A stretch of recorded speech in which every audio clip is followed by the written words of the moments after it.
Hello lovely people, I'm Irene, the artist behind Willowbug Creations. Welcome back to my channel and welcome to this week's video. This week I took a small break from crocheting to dedicate some time to two patterns that I've been wanting to work on but haven't had the time to. I'm really happy I did this because I was able to finish, in my opinion, the most difficult part of writing a pattern. The two patterns that I worked on this week were the classic crew neck in single crochet that you saw me make last week, and the scrappy eye sweater that I made last month that you saw if you follow me on TikTok or Instagram. So in this video, I will be giving advice and tips to anyone who also wants to start writing patterns but has no idea where to start. And I should preface before I start this that I have never written a pattern before this point, and even after spending a week on them, neither of my patterns are done. But I do still think that this will be extremely helpful advice that I honestly wish I had before I started writing.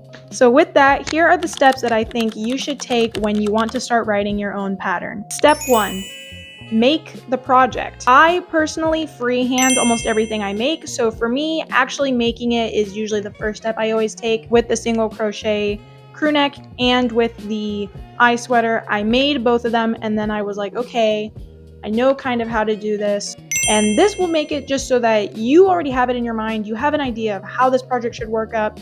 You'll know where you went wrong or what needs to be fixed, so this is just the easiest way to start out. Step 2 is making the gauge swatch. Now, a gauge swatch is only helpful if you use a consistent amount of the same stitch throughout the pattern.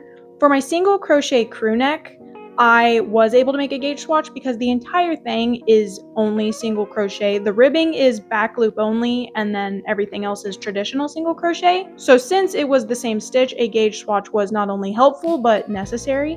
Whereas the eye sweater, I couldn't really make a gauge swatch for that one. Not only does it work in the round, but it's just different stitches constantly. So a gauge swatch doesn't really make sense for it. Now, what the gauge swatch actually does is give you a cheat sheet for writing the pattern. So for the single crochet crew neck, I didn't have to remake it to do the math that I needed for every size that I'm making this crew neck in. I will preface, a lot of math goes into this. The gauge swatch 1000% made it a million times easier. Number 3, make a material list. If your project requires a specific type of yarn, you will need to specify that. If you use it using a weight 4 acrylic yarn, and then someone tries to recreate it with a weight 2 cotton yarn, it's going to look a lot different than yours will. You'll also put things like scissors, a needle if you need a needle to sew, things like that. Step 4, draft your written pattern. For this, you'll need key sections like a size chart. A size chart is necessary for clothing items. I'm writing both my patterns from size extra small to 5XL. I needed to make a size chart for how big each finished piece should be. If your chest circumference is this much, you'll need to make this size, and so on. Then you'll need to make an abbreviations list. This is where you'll put SC means single crochet, HDC equals half double crochet, because not everyone knows what those abbreviations mean. Next in your written draft is you will put the gauge swatch. Like if your gauge swatch is 8 single crochets for 7 rows, that's what you'll put. And then you will write out row by row, step by step, round by round instructions. Row 1, do this. Row 2, do this. If row 5 to 20 is a repetition of row 2, then you'll put row 5 to 20, repeat row 2.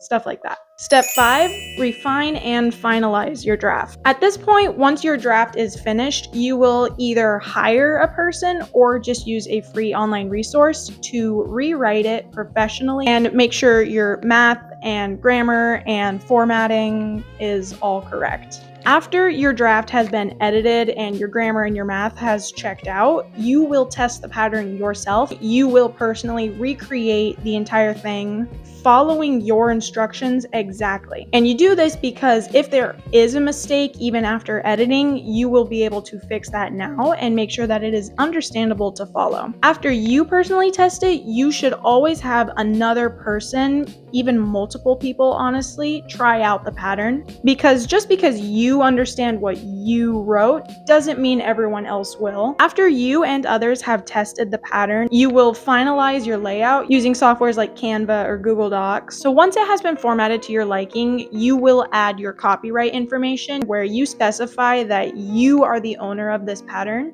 This is also where you'll specify the legality of how people can use this pattern. You would specify that someone cannot redistribute or resell this pattern, but they can sell items that they personally make using this pattern.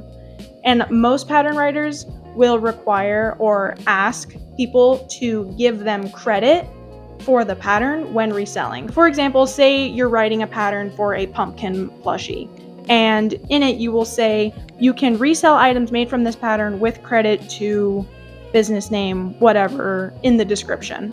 A lot of pattern writers will also, after this, put their personal name, their business name, and contact information such as an email or a social media that people can reach out to them to. Because some people, even though you have tested the pattern, even though you've done everything to make it understandable, some people struggle with understanding patterns still. And some pattern writers don't mind when people reach out to them to ask questions. I know that's very common. And after that, you turn it into a PDF, and everything after that, I don't know. Now, I personally did not follow these steps exactly, which definitely made the writing process that I did this week a lot longer and more complicated than it needed to be. But for any future pattern I write, these steps I will be following. And that is all for this week's video. I am sorry it's such a short one, but all I did this week was sit at my computer and work on these, so not much to talk about, not much to show. I hope you found this video helpful either way. Thank you so incredibly much for watching. I hope you have a wonderful day. See you next time.